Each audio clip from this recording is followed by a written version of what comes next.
આજે આપણા સન્મુખકારી શ્રમણ ભગવાન મહાવીર મહારાજાનું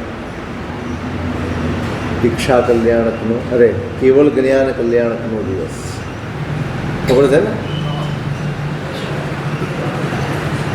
આજે પરમાત્મા મહાવીરનો કેવળ જ્ઞાન કલ્યાણકનો દિવસ. 12.5 વર્ષની એક કઠોર ઉગ્ર ઘોર સાધનાનો છેલ્લો તબક્કો.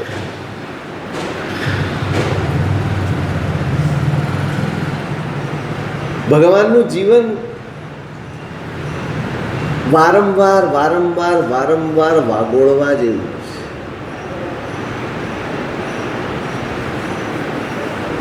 પણ આપણે બહુ બદનસીબ છીએ, ભાગ્યશાળી છીએ પણ પુરુષાર્થી નથી. ભાગ્ય આપણી પાસે છે, સમજણનો ધક્કો હજી લાગ્યો નથી. બસ ભાગ્યથી બહારનું જે કંઈ થઈ જાય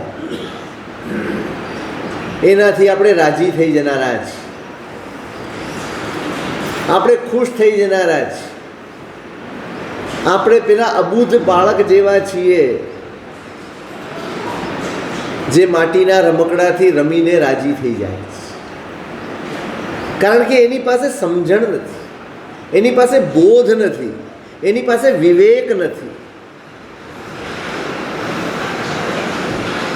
એને કંઈ પણ નાનકડું આપો એ ખુશ થઈ જશે, એને બીજી કાંઈ ચિંતા નથી હોતી, વિચાર નથી હોતો, દ્રષ્ટિ નથી હોતી. આપણે પણ એવા જ છીએ. શેનાથી રાજી? શેનાથી રાજી? પ્રભુ મળ્યાનો રાજીપો છે કે પરમાત્માની આગળ પ્રાર્થના કરો ને એ ફળી જાય તો રાજીપો છે? શેની ખુશી છે આપણા જીવનમાં? પ્રભુ મળ્યાનો કે પ્રભુ ફળ્યાનો? શેનો રાજીપો, શેનો આનંદ છે આપણા જીવનમાં?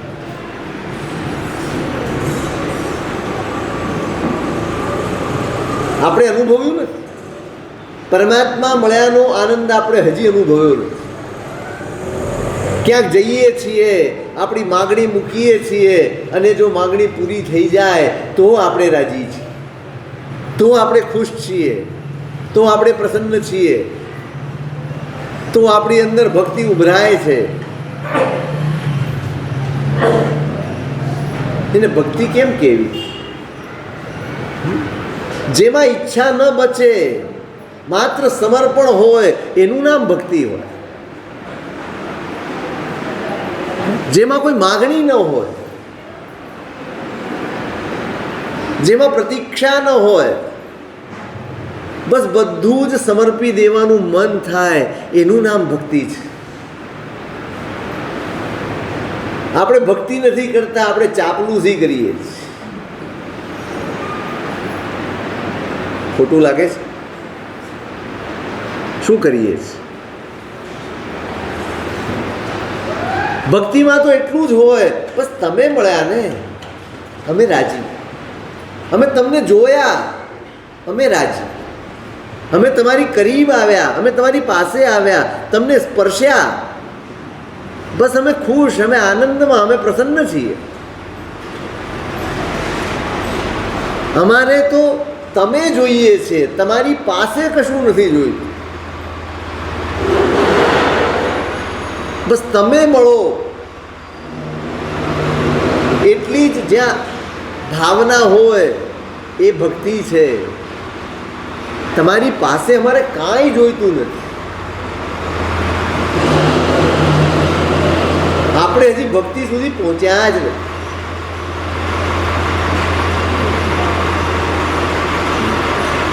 ભક્તિ તો ઠારે,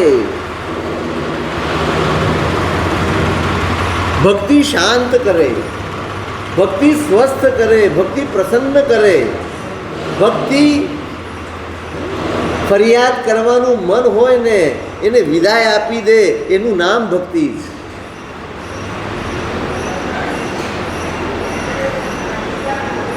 આપણે હજી ભક્તિના પ્રદેશમાં પ્રવેશ્યા નથી. હજી આપણે સ્વાર્થના પ્રદેશમાં વિચરીએ છીએ. આપણો સ્વાર્થ જ્યાંથી સરે, આપણો સ્વાર્થ જ્યાં પૂરો થતો હોય એ આપણા, બાકી બધું જ, બાકી કાંઈ લેવા દેવા નથી.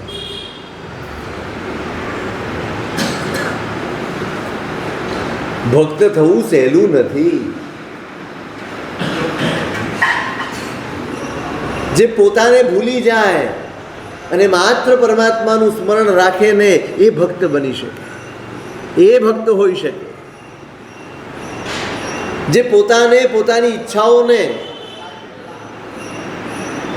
પોતાના મોહને, પોતાની આસક્તિઓને છોડે નહીં, એ ભક્ત ન બની શકે. ત્યાગ હોય, સમર્પણ હોય, બલિદાન હોય, મને ગમતું નહીં, એને ગમતું કરવાનો સંકલ્પ હોય, એ ભક્તિ છે, એ ભક્ત છે.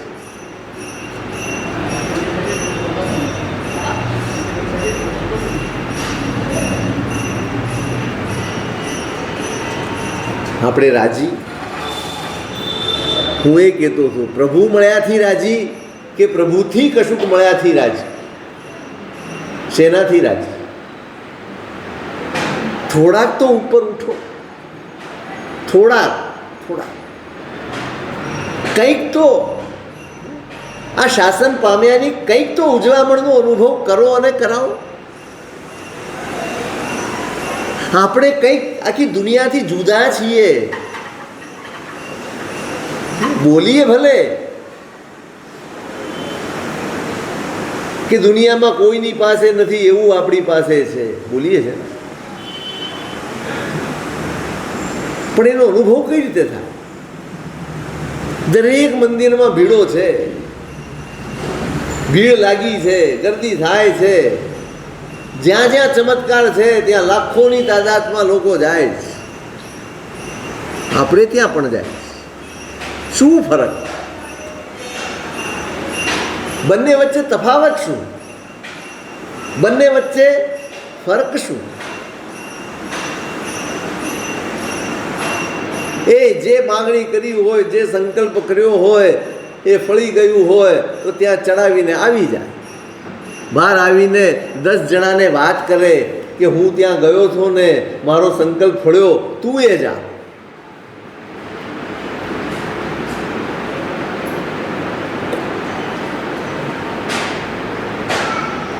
હજી ચમત્કારોમાં અટવાયેલા છીએ.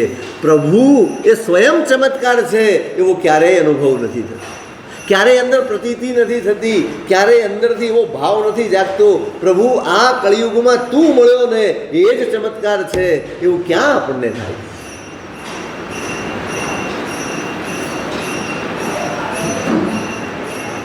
આવા ઘોર કળિયુગમાં જ્યાં કોઈ જ આત્માનું ધ્યાન રાખનાર નથી,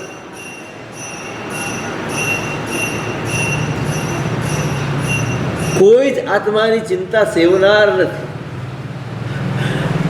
કોઈ જ આત્મા માટે ટોકનાર નથી, રોકનાર નથી,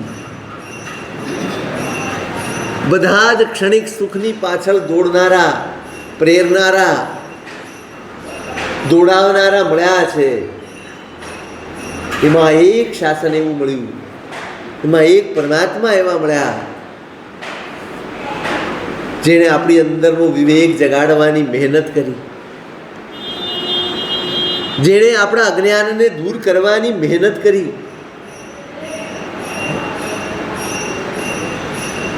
એવા પ્રભુ, એવા પ્રભુની વાણી, એવા પ્રભુનું શાસન, એવા પ્રભુનું માર્ગદર્શન આપણને મળ્યું. ક્યાં રોમાંચ છે આપણને!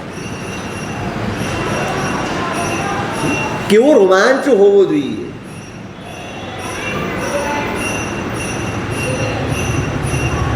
તુજ વિના મેં બહુ દુઃખ લયા, તું મિલે તે કેમ હોય રે, મેહ વિણ મોર માચે નહીં, મેહ દેખી માચે સોય રે, સ્વામીસી મંધરા તું જયો. ઉપાધ્યાયજી મહારાજનું 125 ગાથાનું સ્તવન છે. તુજ વિના મેં બહુ દુઃખ લયા. ભગવાનની પાસે જાય, પરમાત્માના દર્શન થાય. પરમાત્માના દર્શન ત્યારે જ બને જ્યારે તમને તમારી જાત દેખાય, જ્યારે મારી પોતાની જાતની ઓળખાણ એની સામે જઈને થાય ત્યારે એને દર્શન કહેવાય અને એને સમ્યક દર્શન કહેવાય.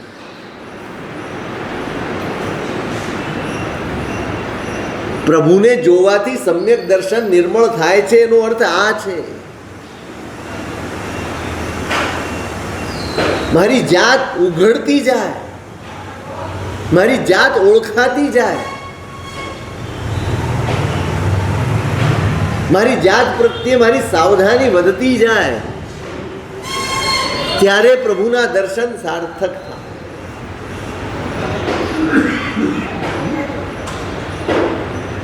તુજ વિના મેં બહુ દુઃખ લયા. પ્રભુ તમે નહોતા મળ્યા, બસ પ્રભુ મળ્યા અને પ્રભુ નહોતા મળ્યા. એ બે વચ્ચેની સ્થિતિમાં તફાવત ક્યાં છે? જ્યારે પ્રભુ નહોતા ત્યારે અમે સંસારમાં દુઃખી જ થયા, અને પ્રભુ જો મળ્યા હોય, જો આપણે એમ કહેતા હોઈએ કે અમને પરમાત્મા મળ્યા છે, તો તમારા મોઢામાંથી ક્યારેય એવું ન નીકળે કે સાહેબ બહુ તકલીફ છે, બહુ દુઃખી છીએ, બહુ સંતાપ છે. સંસારની પરિસ્થિતિઓની ફરિયાદ જ્યાં સમાપ્ત થાય ત્યાં પ્રભુ મળ્યા કે ફરિયાદ ઓગળી જાય. એક સત્ય આંખ સામે ઉઘડી જાય, સંસાર આવો જ છે, એમાં ફરિયાદ કરો તોય અને ન કરો તોય એમાં ક્યારેય ફેરફાર થવાનો નથી, એ ક્યારેય બદલાવાનો નથી, એ ક્યારેય મારી ઈચ્છા મુજબ ચાલવાનો નથી. પ્રભુએ જ કહ્યું છે, અનુભવની વાત કહી છે, સંસાર દુઃખરૂપ છે. તમે ગમે તેટલી મથામણ કરશો, ગમે તેટલી મહેનત કરશો, તો પણ જેનું સ્વરૂપ દુઃખ છે એને સુખમય નહીં જ બનાવી શકો. ફરિયાદ કેમ કરવી?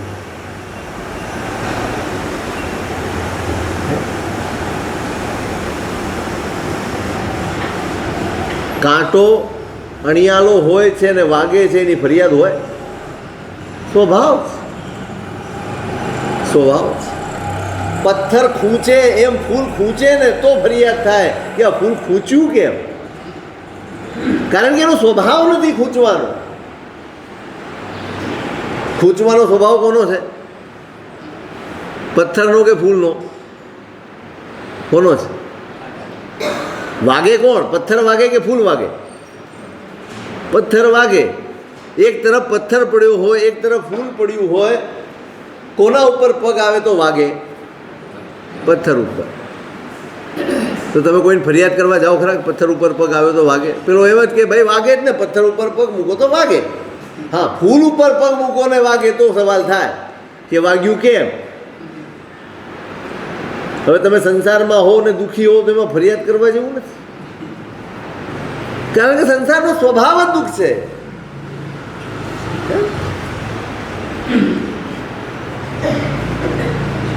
તમારે દુઃખની વચ્ચે જીવવું છે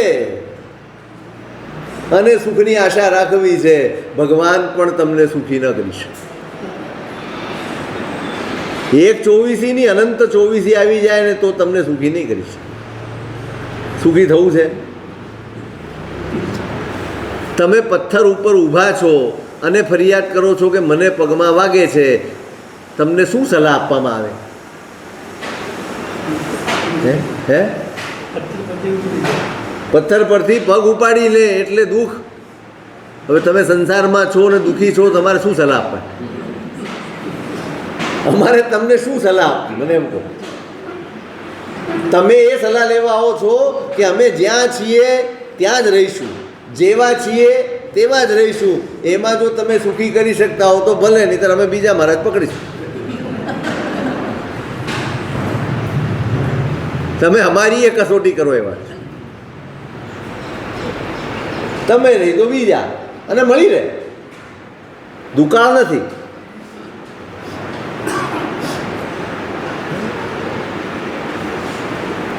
પરમાત્મા એના દર્શન થાય. ખરેખર તમે પરમાત્માના દર્શન કર્યા છે એનું ફળ એટલું જ છે, તમારી ફરિયાદો ખરી પડે, તમારી શિકાયત ખરી પડે. તમને મન જ ના થાય કે હું કોઈ પરિસ્થિતિ માટે ફરિયાદ કરું, આ મને અનુકૂળ નથી, આ મને પ્રતિકૂળ છે, આ બરાબર છે, આ મારું છે, આ તારું છે. આ બધા જ સંસારના ભાવો ખરી પડે. તુજ વિના મેં બહુ દુઃખ લયા. આજ સુધી પ્રભુ આ જ બધા ભાવો સેવીને દુઃખી થયો, કારણ કે તમે નહોતા મળ્યા, તમારું માર્ગદર્શન નહોતું મળ્યું, તમારું જ્ઞાન નહોતું મળ્યું, તમારી દ્રષ્ટિ નહોતી મળી. અને તમારા મળ્યા પછી પણ જો હું દુઃખી છું તો એ દેખાડે છે કે હું તમને પામ્યો નથી, હું તમને પામ્યો નથી. તું મિલે તે કેમ હોય રે, ભરોસો જુઓ પ્રભુ તું મળે અને મારા દુઃખ ટકે. એક વાત બરાબર સમજજો, પરમાત્મા મળવાથી પરિસ્થિતિ નથી બદલાતી, પરમાત્મા મળવાથી મનસ્થિતિ બદલાઈ જાય છે. બહારની પરિસ્થિતિ એ જ હોય, જોવાનો દૃષ્ટિકોણ બદલાઈ જાય, એનું નામ પ્રભુ મળ્યા કહેવાય. દૃષ્ટિકોણ બદલાઈ જાય. આજ સુધી મારી જોવાની દ્રષ્ટિ ખોટી હતી.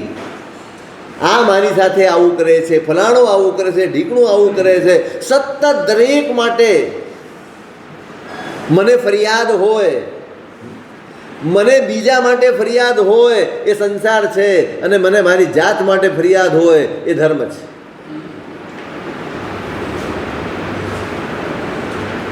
જેને પોતાની ક્ષતિ દેખાય એ આરાધક છે, અને જેને બીજાની ભૂલો દેખાય એ વિરાધક છે.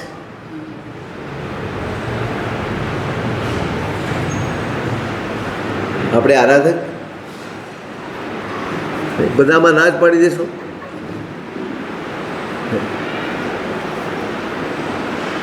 કશોક સંકલ્પ તો કરવો પડશે ને.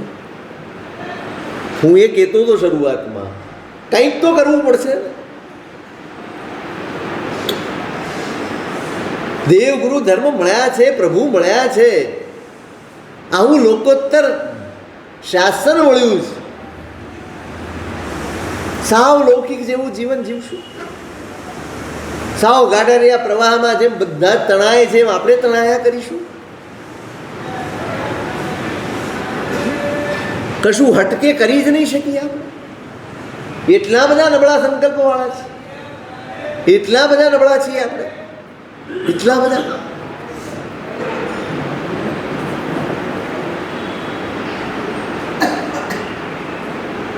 પ્રભુ થકી કંઈક મળે અને રાજી થઈએ એ તો દરેક થાય. એમાં નવાઈ શું છે?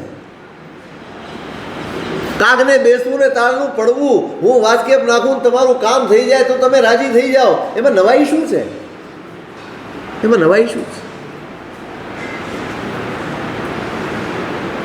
આ તો બધા જ કરે છે, પણ માત્ર ને માત્ર દેવગુરુ ધર્મ મળ્યાનો આનંદ હવે કાંઈ જોઈતું નથી. ધરાઈ ગયો બસ. તમે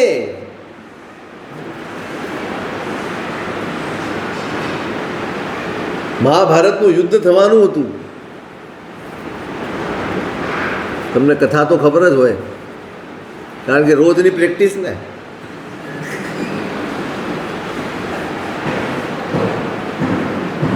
શ્રી કૃષ્ણ પાસે બંને ગયા, અર્જુન પણ ગયા, દુર્યોધન પણ ગયા. બંને પોતપોતાની માગણી લઈને ગયા, બંને પોતપોતાની ઈચ્છાઓ લઈને ગયા, બંને કૃષ્ણ પાસે સહાય માંગવા ગયા. દુર્યોધને શું માંગ્યું, અર્જુને શું માંગ્યું ખબર છે? દુર્યોધને શું માંગ્યું?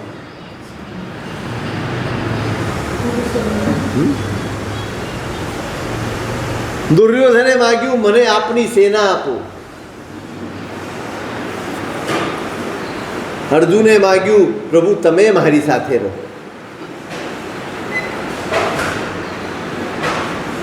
કોણ ડાયો? કથા જાણી છે એટલે તમે અર્જુનને જ ડાયો કહેવાના. પણ આજે ઘટના બને તો તમે કોને ડાયો કહો? હે, કોને ડાયો કહો? કોને સમજવું કહો?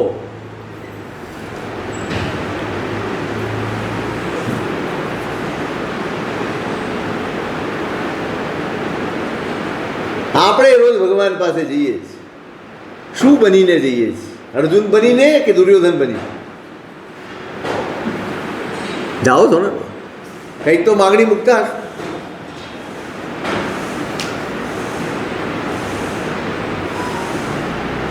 મારે તો તું બસ એક, એવું થાય?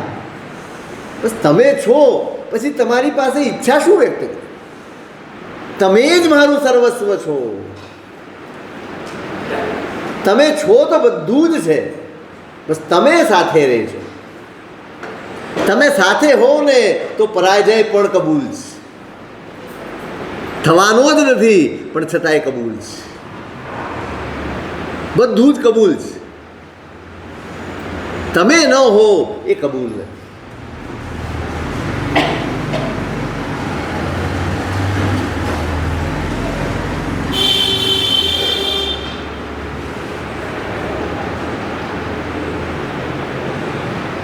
પ્રભુ મળ્યાનો આનંદ.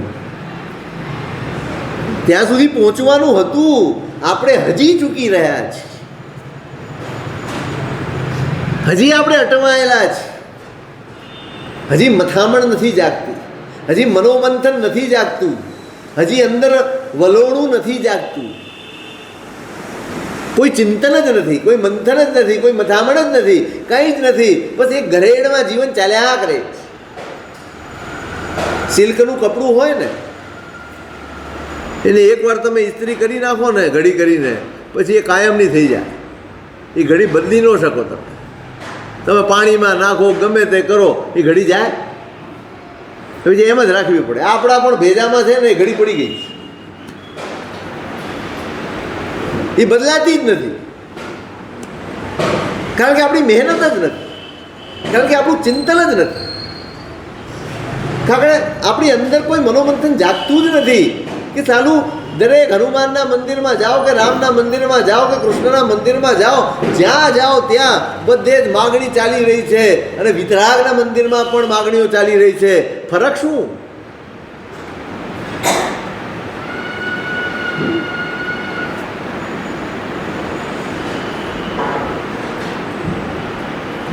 પ્રભુનું શાસન મળ્યું ને,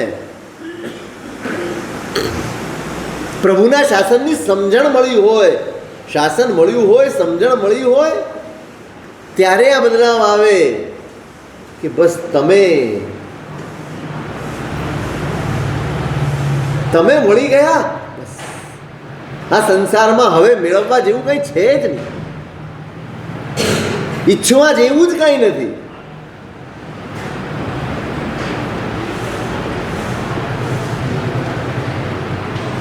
કલિકાલ સર્વજ્ઞે વિતરાગ સ્તોત્રમાં એક શ્લોક લખ્યો છે, યુગાંતરેષુ ભ્રાંતોસ્મિ ત્વદ્દર્શન વિના કૃતઃ નમોસ્તુ કલયે યત્ર ત્વદ્દર્શનમ અજાયત. કોઈ કહે ને 5મા આરામાં જન્મ્યા છીએ, હે પડતો કાળ છે, બધું જ નબળું છે ને, બધું નબળું છે ને, કશું જ સારું નથી ને. અહીંયા કશું જ સારું નથી દેખાતું. આપણે સતત છે ને પરિસ્થિતિઓને ભાંડતા રહીએ છીએ, પરિસ્થિતિઓની ટીકા કરતા રહીએ છીએ, પરિસ્થિતિઓની નિંદા કરતા રહીએ છીએ, પરિસ્થિતિઓને કોસતા રહીએ છીએ. આ આવું છે, આ આવું છે. મારો પુરુષાર્થ મારે વધારવો નથી, મારા સંકલ્પને મારે વધારવો નથી, મારી દિશા મારે બદલવી નથી, મારી સોચ, મારા વિચારો, એને કશું જ બદલવું નથી. મારે બહાર બધું બદલાઈ જાય એની પ્રતીક્ષા કરવી છે.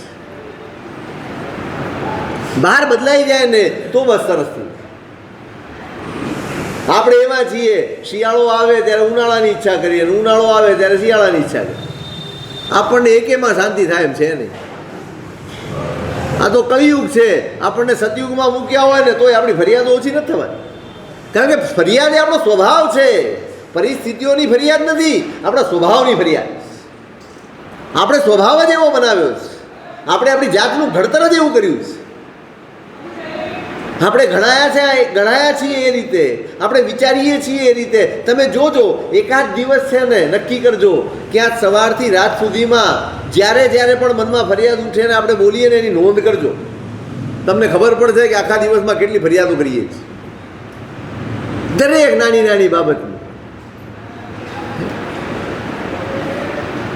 નળ આવ્યા હોય ને વહેલા આવી જાય તોય ફરિયાદ, 10 મિનિટ મોડા આવે તોય ફરિયાદ, 5 મિનિટ વહેલા બંધ થઈ જાય તોય. એક વાતે આપણને સુખ હોય તો બતાવો. કોઈ વાતે સુખ નથી આપણને. સતત ફરિયાદ. તમે ઓફિસે વહેલા જાઓ તોય ફરિયાદ, ને વહેલા આવી જાઓ તોય ફરિયાદ.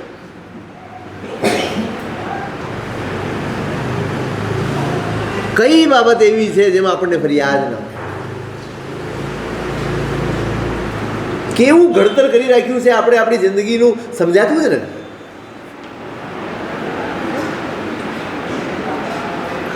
કેવા સ્વભાવ બનાવી લીધા છે આપણે. બરાબર છે, અનાદિકાળના સંસ્કાર છે, પણ આ ધર્મ એટલા માટે જ તો મળ્યો છે.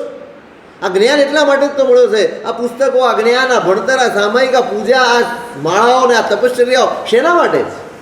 જો મારા સંસ્કાર ન બદલાતા હોય, જો મારા સ્વભાવ ન બદલાતા હોય, જો મારી અંદરની પરિસ્થિતિઓ ન બદલાતી હોય, તો આ બધું દળીને ઢાંકણીમાં. હીરો ઘોગે જઈ આવ્યો ને ડેલે હાથ જઈ આવ્યો, એના જેવો ખેલ કરવાનો. બધાને ફરિયાદ છે. આ કળિયુગ છે ને આ પડતો કાળ છે ને અહીંયા તો નિમિત્તો જ નબળા મળે છે ને આ મળે છે, બધું જ. પણ જેની પાસે દ્રષ્ટિ છે ને, પેલું કૂતરું મરેલું પડ્યું હતું ને, સડી ગયું, દુર્ગંધ મારતી, આખો રસાલો છી કરતું નીકળે. કૃષ્ણને શું દેખાયું? આ કૂતરાના દાંત કેટલા સફેદ છે. આટલી બધી નબળાઈ વચ્ચે એને સારી શોધી કાઢી. દ્રષ્ટિ કેળવવાની જરૂર છે. સંસાર નથી બદલાવાનો, દ્રષ્ટિ બદલવાની છે. અને દ્રષ્ટિ બદલાય એનું નામ જ સમ્યક દર્શન છે. આપણે તો પૂજા પાઠ કરી એને સમ્યક દર્શન કહીને રાજી થઈએ. અમે તો સમ્યક દર્શન પામી ગયા. કયું પામી ગયા? જેને સંસારની દરેક પરિસ્થિતિઓ માટે ફરિયાદ હોય ને, સમ્યક દર્શન કેવી રીતે હોય છે? જેની દ્રષ્ટિ જ સમ્યક થઈ નથી, જેની દ્રષ્ટિ જ બદલાઈ નથી, જેને સારપ દેખાતી જ નથી, જેને સતત ફરિયાદો જ સૂજે છે, એની દ્રષ્ટિ સમ્યક ક્યાં થઈ છે?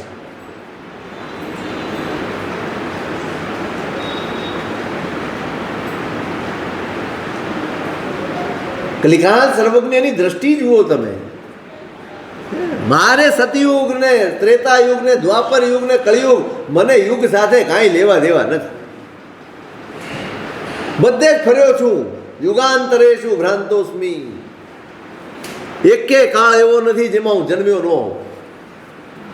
એકે અવસ્થા એવી નથી જેને મેં ભોગવી ન હોય, જેનો અનુભવ ન કર્યો હોય.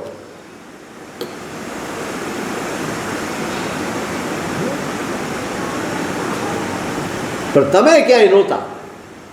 પરમાત્માને ઉદ્દેશીને કહે છે, બધા જ યુગોમાં જન્મ્યો છું. દ્વાપરમાંય જન્મ્યો ને, ત્રેતામાંય જન્મ્યો ને, સતયુગમાંય જન્મ્યો, બધે જ. પણ તમે નહોતા.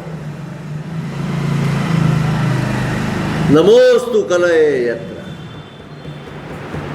હું તો આ કલિકાળ છે ને એ કળિયુગને પણ નમસ્કાર કરું. કેમ? ત્વદર્શનમ જાયત. પ્રભુ, તમારા દર્શન જે યુગમાં થાય એ યુગ મારા માટે શ્રેષ્ઠ છે. પછી કળિયુગ હોય તોય. અને તમારા દર્શન ન થતા હોય તો સતયુગનો મારે ખપ નથી. તમારા સહારા વિના, તમારા ટેકા વિના, તમારા દર્શન વિના, તમારા વિના ગમે તેવો શ્રેષ્ઠ કાળ હશે તોય પતન પામશું. અને તમે હશો ને તો ગમે તેવો નબળો કાળ હશે તો પણ અમારો ઉદ્ધાર થશે, અમારો ઉત્થાન થશે, અમારું આત્માનું કલ્યાણ થશે એટલો અમને વિશ્વાસ છે. અમારે યુગ સાથે ફરિયાદ નથી, કયા કાળમાં જન્મ આપવો એની સાથે કોઈ માગણી નથી. અમારે તો તમે જોઈએ. તમે મળ્યા તો કળિયુગને પણ નમસ્કાર.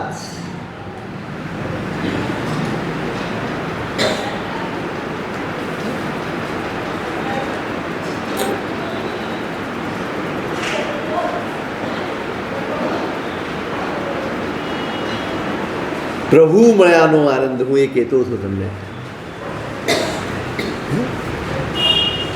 આજે કલ્યાણકનો દિવસ છે. શું કર્યું?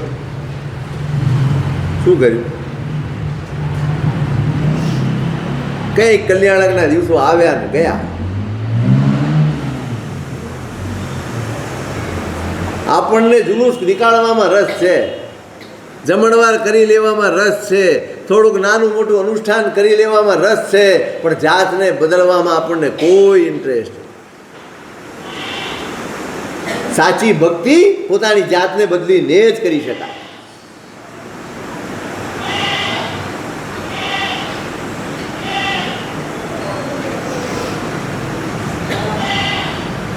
દેરાસરમાં જાઓ અને પરમાત્મા જ ગમશે એ ત્યારે બનશે જ્યારે પરમાત્માને ઓળખશો, એમની ઓળખાણ થશે, એમનો પરિચય થશે ત્યારે.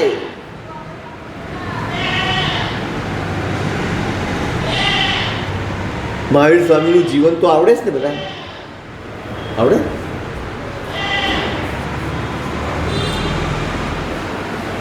વાંચ્યું છે?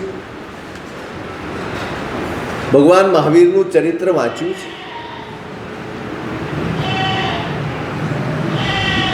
જરૂર જ નથી પડી. ક્યાં ખપમાં આવે? ન શેર માર્કેટમાં ખપમાં આવે, ન કોઈ ટેક્સ ચૂકવવામાં ખપમાં આવે, ન કોઈ આટલા બધા યુદ્ધો ચાલી રહ્યા છો એમાં કંઈ ખપમાં આવે. આવે ક્યાંય ખપ? આપણી દુકાનદારીમાં ખપમાં આવે ભગવાન ક્યાંય? આપણો ઘર સંસાર ચલાવવાનો હોય ક્યાં ખપમાં આવે? ના આવે ને. પાડો પાડો, ના પાડો, ગભરાઓ નહીં. જે હોય અંદર બોલો. જેનો ખપ નહીં એનો જીવનમાં સ્થાન નહીં. ભગવાનનો કોઈ ખપ નથી આપણો. સાચું કહું, કોઈ ખપ નહીં.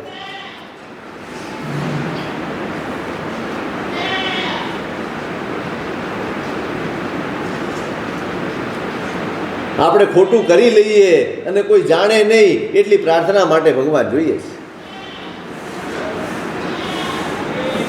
આપણે ખોટું કરી લઈએ અને ઢંકાઈ જાય એટલા માટે પરમાત્મા જોઈએ છે.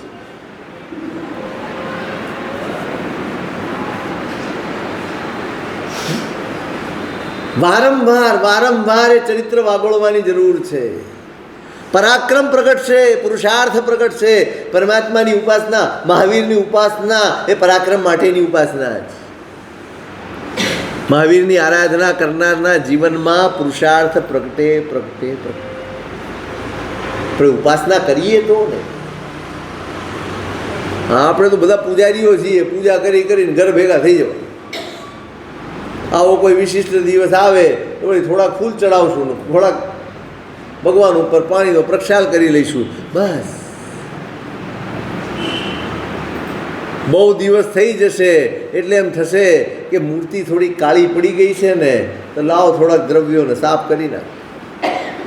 મૂર્તિ કાળી પડે છે દેખાય છે, પણ આપણું બધું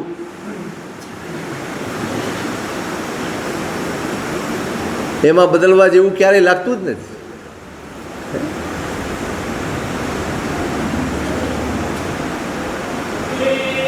થોડુંક તો કરો.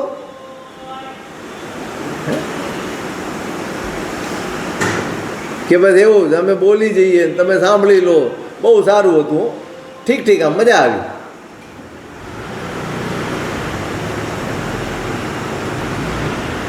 કેમ આવા ને આવા છીએ આપણે?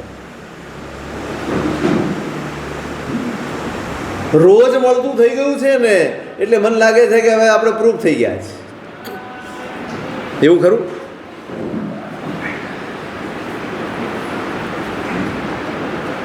મેં કાલે પૂછ્યું છું, રાખો ભગવાનનું ચરિત્ર કમસે કમ મહાવીરનું ચરિત્ર દરેક ઘરમાં હોવું જોઈએ, દરેકના હૈયે હોવું જોઈએ, દરેકના મોઢે હોવું જોઈએ, કંઠે હોવું જોઈએ. તમારા વારસામાં તમારા બાળકોને તમારી પરંપરાને તમે સંભળાવો એવું હોવું જોઈએ.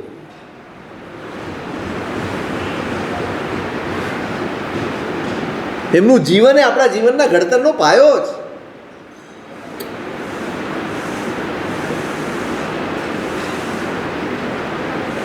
એ ખાલી અનુમોદના કરવા માટે નથી, અંદર પુરુષાર્થ પ્રગટાવવા માટે જ. કેવા પ્રભુ!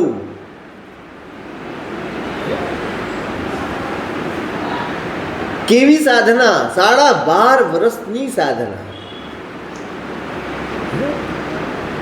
હચમચી જવાય એટલી ઘોર સાધના, આંખો ભીંજાઈ જાય એટલી કક્ષાની સહનશીલતા એ પ્રભુએ દેખાડી.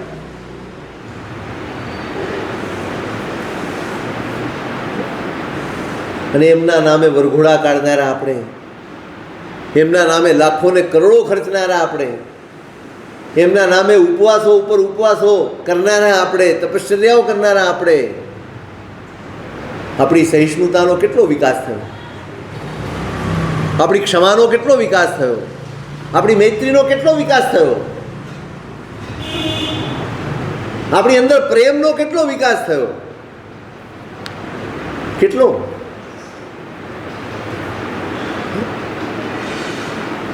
આપણે એવું માની લીધું છે કે આ કરોડો રૂપિયા, આ મંદિરો, આ સોનાની મૂર્તિઓ, આ ઉત્સવો, આ જમણવારો, આ વરઘોડાઓ, આ ઉછામણીઓ, એનાથી મારો પ્રભુ રાજી થઈ જશે, એનાથી પ્રભુ તમારી ઉપર કૃપા કરી દેશે, એનાથી થશે. પ્રભુની આજ્ઞા આ છે, વરઘોડા કાઢજો મારા. પ્રભુની આજ્ઞા આ છે કે મારા નામે જમણવાર કરજો.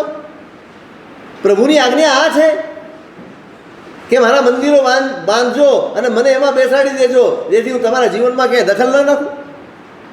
આ જ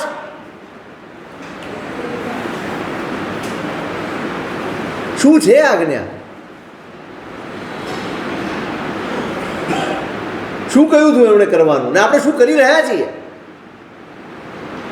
હું વિરોધ નથી કરી રહ્યો, હું ના નથી પાડી રહ્યો. દ્રવ્ય ભક્તિ પણ જરૂરી છે. બીજાના હૃદયમાં એના પ્રત્યે બહુમાન જાગે એટલા માટે જરૂરી છે. પણ તમારી અંદર પરિવર્તન આવે એ જરૂરી નથી, એ તરફ ધ્યાન આપવું જરૂરી નથી. એકવાર આ નહીં કરો તો ચાલશે, પણ તમારી જાત બદલાય એ માટેનો પ્રયત્ન નહીં કરો ને તો આ બધું જ છાર પર લીપણું તે હજાણો. ધૂળ ઉપર લીપણ કરો ને એ લીપણ ટકે નહીં.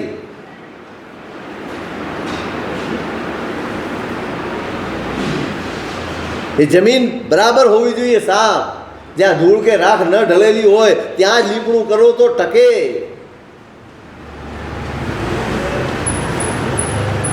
સાચી ભક્તિ તો આ જ છે કે હું મારી જાતને બદલું, મારા સ્વભાવને બદલું, મારા ભાવોને બદલું, મારી દ્રષ્ટિને બદલું, મારા વ્યવહારો બદલું. પણ અઘરું આપણને ભાવતું નથી.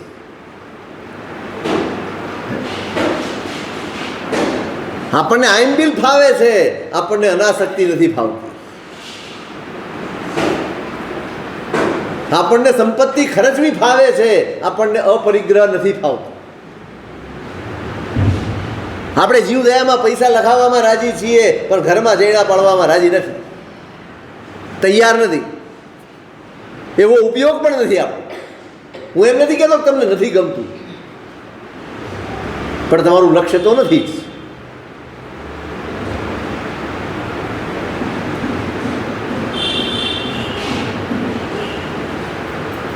આપણે જે રીતે જીવીએ છીએ એમાં કોઈ ફેરફાર થયા વગર જેટલું થઈ શકે એટલું કરવા માટે આપણે તૈયાર છીએ ને.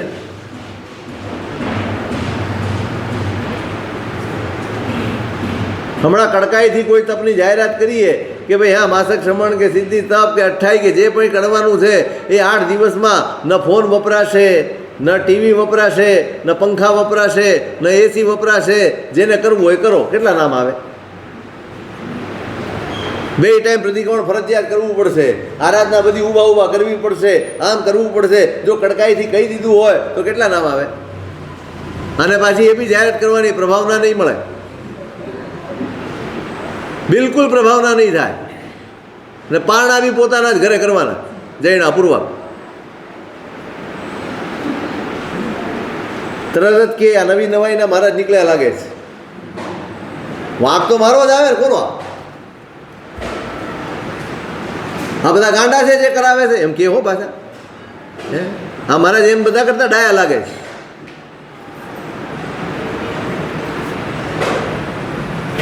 ધર્મ તો કરવો છે, પણ મારી અનુકૂળતા અને મારી ઈચ્છા મુજબનો ધર્મ કરવો છે. પ્રભુની આજ્ઞા મુજબનો, શાસ્ત્રની આજ્ઞા મુજબનો ધર્મ મારે નથી ફાવતો. નહીં ફાવે, આપણને નહીં જ ફાવે.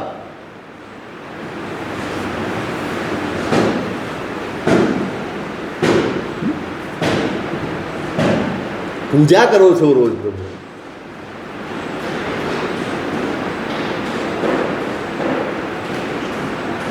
ક્ષમા વધવી જોઈએ. પરમાત્મા મહાવીર પેલા સંગમે 6 મહિના સુધી ઉપસર્ગ કર્યો. શારીરિક ઉપસર્ગ તો એ માત્ર એક રાત્રિ જ કરી શક્યો. કલ્પસૂત્રમાં લખ્યું છે 1 રાતમાં એણે 20 ઉપસર્ગ કર્યા. એમાં લખ્યું છે છેલ્લે કે આ 20માંથી માત્ર 1 ઉપસર્ગ આપણી ઉપર થાય તો આપણા પ્રાણ ટકે નહીં. એવા ઘોર ઉપસર્ગ હતા. પણ એ પ્રભુને ચલિત ન કરીશું. કાંઈ બગાડ્યું નહોતું ભગવાને. ઇન્દ્રે પ્રશંસા કરી અને આને ઈર્ષ્યા થઈ આવી. માણસ દેવતાથી આગળ કેવી રીતે સંભવે?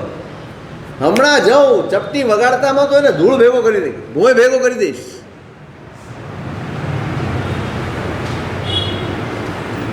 અહંકાર એ વિવેકનું આવરણ છે.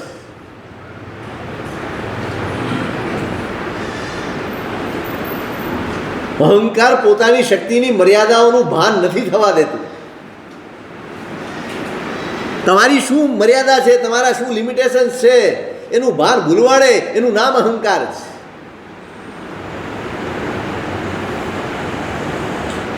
દરેક દુર્ગુણની દવા એક જ છે, જ્ઞાન. જ્યાં જ્ઞાન જાગતું છે ને ત્યાં ખબર હોય કે ભાઈ આપણે દેવ હોઈએ તો દેવ, પણ લિમિટ છે. આ ભાન ભૂલી ગયા તને વિચલિત કરવા માટે આવ્યો. શારીરિક રીતે ન થકવી શક્યા તો એને એમ થયું કે માણસ શરીરથી કદાચ મજબૂત હોઈ શકે, મનથી તો નબળો હોય. પ્રભુ રોજ ગોચરી લેવા જાય. આમ લાગે કે આહાર અહીંયા સૂઝતો મળશે. પગલું માંડે ને ત્યાં આહારને દૂષિત કરી નાખે. આહાર ન લેવાય.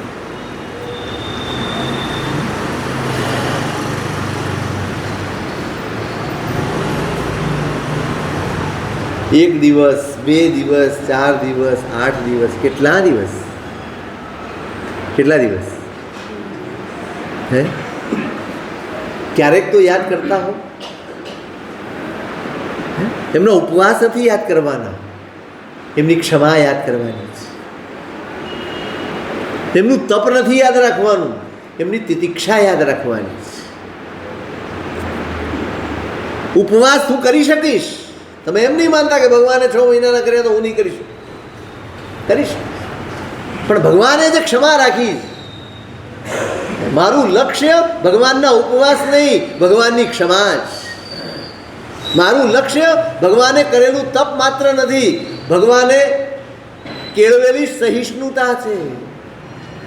ભગવાનની દ્રષ્ટિમાં જે ઉદારતા છે એ મારું લક્ષ્ય છે, એ મારો સંકલ્પ હોય. એમણે 229 છઠ કર્યા ને હું પણ 229 કરી નાખું એટલે મહાવીર થઈ જાઉં.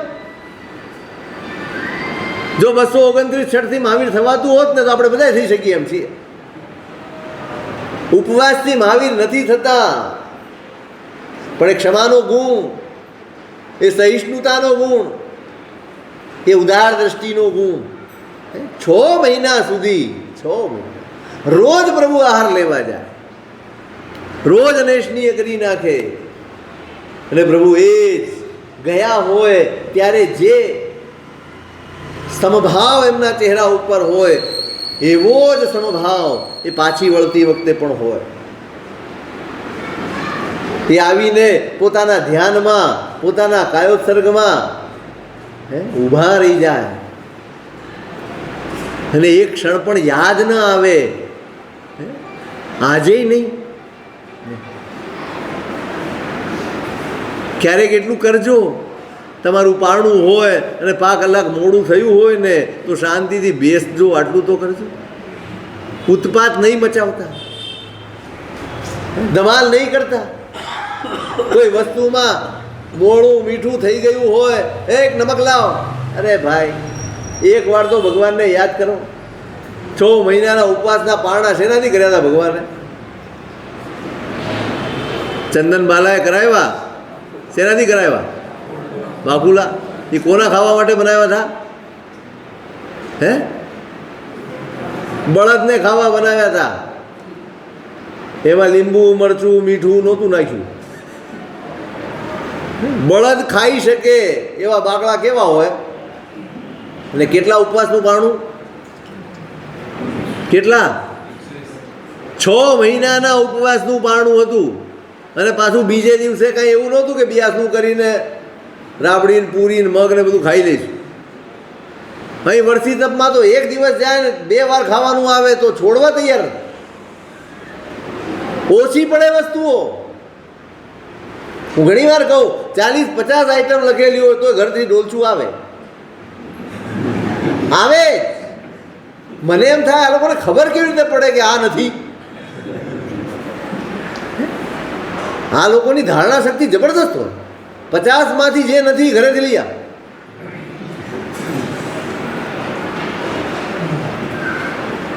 ભૂખ્યા રહો છો કે આરાધક છો?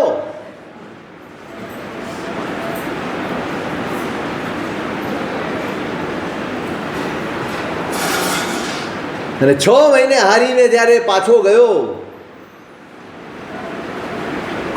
ત્યારે પ્રભુની આંખમાં આંસુ આવ્યા. કૃતા પરાધેપી જને કૃપા મંથરતા રહ્યો. કરુણાથી એ આંખો ભીંજાઈ ગઈ. 2 આંસુઓના બુંદ એમની આંખોમાંથી પડી ગયા. બસ એટલે જ કે જેટલા પણ મારી પાસે આવ્યા, યોગશાસ્ત્રમાં હેમચંદ્રાચાર્ય મહારાજે કારણ લખ્યું છે કેમ પ્રભુની આંખો ભીંજાઈ, કેમ આંખમાંથી આંસુ આવ્યા. જેટલા પણ આવ્યા, કોઈ પણ સ્વરૂપે આવ્યા હોય, ભક્ત બનીને આવ્યા હોય કે દુશ્મનની દ્રષ્ટિથી આવ્યા હોય, ઈર્ષ્યાથી આવ્યા હોય કે ભાવપૂર્વક આવ્યા હોય, જે આવ્યા બધા જ પામીને ગયા. આ એક જીવ અભવ્ય છે અને પામ્યા વગર જાય છે. એની વેદનાથી પ્રભુની આંખ ભીંજાઈ છે. ઈશદ બાષ્પાર દ્રયોર ભદ્રમ શ્રી વીરજિન નેત્રયો. એ ભીંજાયેલી પ્રભુની 2 આંખો, એનું કલ્યાણ.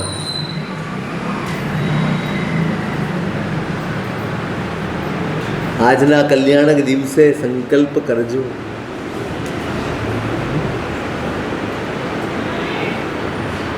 ફરિયાદો ઓછી કરવાનો સંકલ્પ કરજો.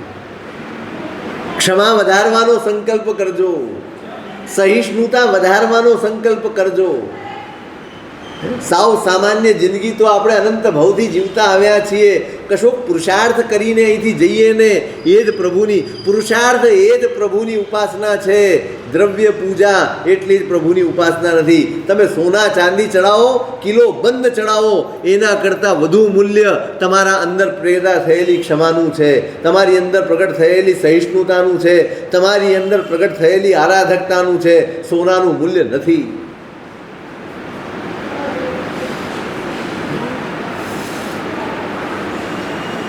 પ્રભુને વાંચજો, પ્રભુને વાગોળજો. પ્રભુને વિચારજો, તમારા ચિંતનમાં, તમારા વિચારમાં, તમારા જીવનમાં એને સ્થાન આપજો. વર્ષમાં એકવાર ફરજિયાત હોવું જોઈએ પરમાત્માનું ચરિત્ર. આપણે ત્યાં તો અનાયાસ કલ્પસૂત્રના માધ્યમથી પ્રભુનું જીવન સાંભળવા મળી જાય છે, પણ હવે તો બધેની દશા બદલી ગઈ. બધાનો રસ પેલા સપના ઉતારવામાં જ. આખો દિવસ સવારથી મંડીને એનો એટલો મોટો ઉત્સવ કરી નાખ્યો. ભગવાન ગૌણ થઈ ગયા, ચરિત્ર ગૌણ થઈ ગયું, કલ્પસૂત્ર ગૌણ થઈ ગયું, બધું જ ગૌણ. આપણા પૈસા, આપણી ઉછામણી, આપણો દેખાડો, આ જ બધું મહત્વનું થઈ ગયું. ભગવાન તો ક્યાંય ખૂણામાં નાખી દીધા.